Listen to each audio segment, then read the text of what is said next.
Hallo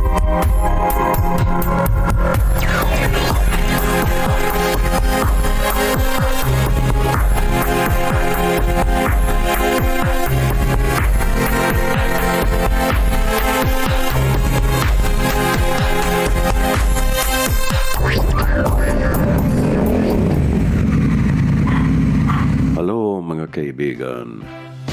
Today Ollie and I go back to Lipa City in order to get his new bike serviced for the 1000 kilometer inspection and oil change.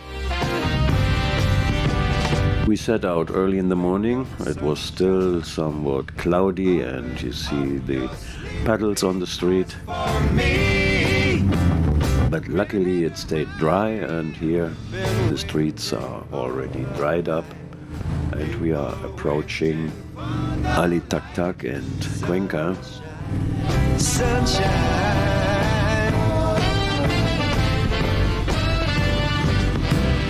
Wake up, sunshine. Luckily we didn't encounter a lot of traffic. Light on me. So our trip to Lipa City was uneventful, except here a little annoyance, where a truck and passenger jeepney rode side by side and we had a hard time to overtake. A bit later we came up to a gathering of people because there was a huge accident. A huge truck didn't manage the curve and here it is, slammed into the house on the side of the road. I hope nothing serious happened in terms of human casualties. Actually, I wonder how the truck wasn't able to manage that curve. Here we are already in Honda Bickwing and Lipa. Taking a look at the new arrivals, we see a parade of Rebel 500s, and the last one is the new 2025 Rebel 1100.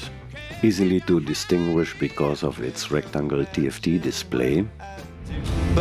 And here Ollie's bike is under maintenance. We were lucky because we were just walking and there was nobody else, so it was our turn right away. We didn't have to wait too long and the bike was ready. And we went to our second destination, going north. And this is the Mabini shrine in Tanauan.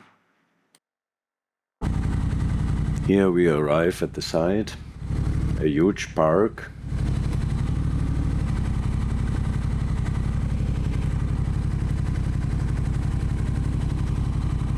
Not too many people at the museum.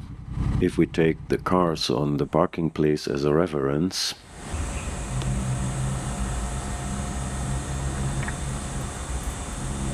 who is Apolinario Mabini?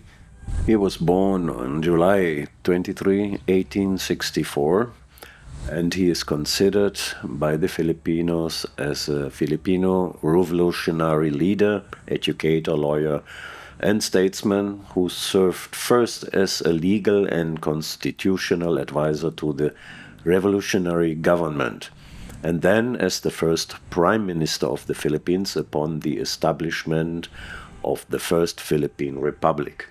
Here you see his final resting place. Tanauan is also his birthplace. He is also regarded as the brain of the revolution, and he is considered as a national hero in the Philippines.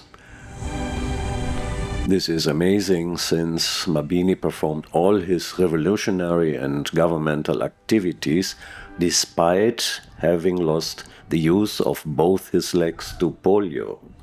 This happened shortly before the Philippine Revolution in 1896. Here I'm looking for the entrance to the museum. Here we are.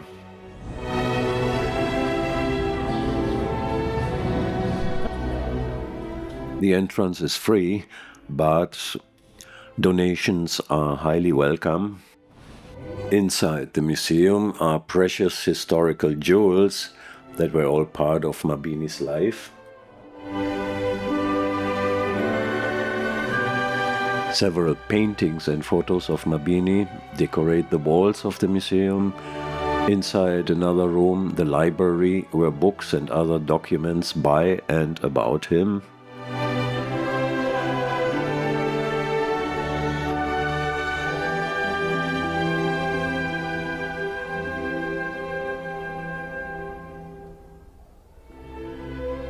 Here, Mabini's deathbed.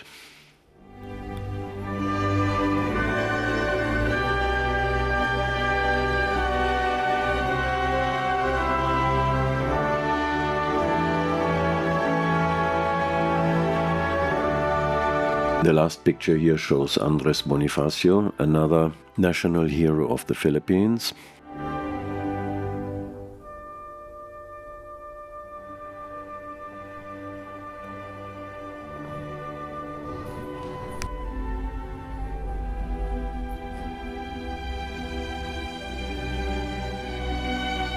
And here a map with events in the life of Mabini, and an event will light up. Additionally, somebody of the staff will also explain closer circumstances. Later we'll see some of his personal belongings, like his cabinet bag when he was still studying, water jar, eyeglasses, cane, wheelchair, and other memorabilia are kept and displayed behind glass walls. The revolution went hand in hand with a lot of fighting. Here you see a trench, as it was dug out in those times, and here some weapons. Here some Filipino weapons and foreign weapons.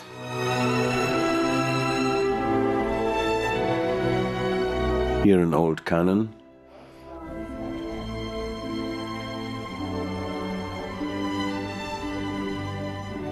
And here some more traditional weapons.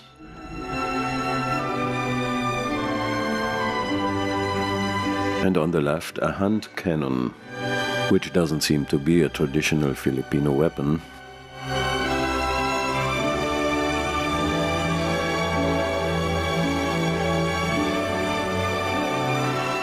Here his personal belongings, as I mentioned earlier.